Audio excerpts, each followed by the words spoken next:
ဒီယာမှာတင်ဒီလိုအပျော်စီးတင်းဘောလေးတွေရှိတာမဟုတ်ဘူးเนาะအမေရိကန်နိုင်ငံမှာလည်းအပျော်စီးတင်းဘောလေးတွေရှိကြပါတယ်ဟိုမှာကြည့်လိုက်ပါ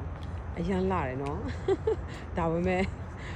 စီးရမယ့်လူတွေတော့ပတ်စံတော့တော်တော်ပေးရမယ်နဲ့တင်เนาะကျမတို့တခါမှမစီးဘူးဒီမှာလမ်းလျှောက်နေရင်းနဲ့ဒီတင်းဘောလေးကိုတွေ့တော့အိုးတော်တော်လာတာပဲလို့ကျမတို့ယူဒီယာမှာတော့စီးဖူးတွေလေเนาะအပျော်စီးတင်းဘောကိုတို့တင်းဘောပေါ်မှာဒင်နာလေးစားတယ်ပြီးရင်သူတို့ stick show လေးဖြိုဖျက်ပေးတယ်အကရာလေးလေးကပြတယ်အဲ့လိုမျိုးတင်းဘောလေးပေါ့အဲ့လိုယူဒီယာမှာဆိုရင်ကိုကတတ်နိုင်တယ်လေနော်စီးနိုင်တယ်လေဟုတ်တယ်မလားအမေရိကန်ဒေါ်လာနဲ့ပတ်စံကိုအဲ့မှာတွားပြီးဖြုံရတယ်ဆိုတော့300တာလည်းတတ်တယ်ပြီးရင်စီးရတာလည်းပျော်တယ်လေအခုဒီမှာကျတော့ကိုတိုက်တွားစီးလိုက်ရင်ကိုမကြိုက်တဲ့အစားအစာတွေကြီးပဲအဲ့ခါမှာတင်မလားတချင်လည်းကိုနားမလဲတချင်လည်းပဲသူတို့ဖွင့်ပေးမှာဟုတ်တယ်မလားအဲ့တော့ကိုမစီးချင်ဘူးလေနော်ဒါမဲ့ဒီနေ့တချင်ကတော့စီးဖြစ်မှာပါလို့ဒီဟာလေးကိုကြုံရင်းနဲ့ပြောပြတာနော်ဟောမှာသူတို့ကဒီဟာ private လေးပေါ့နော်ဒါ private boat အသေးလေးတွေမှာသူတို့ party လုပ်နေကြဟိုမှာနော်သူတို့ကဒီဟာတက်ဒါအဖွဲတစ်ခွက်ပေါ့နော်ဒါအမေရိကန်နိုင်ငံက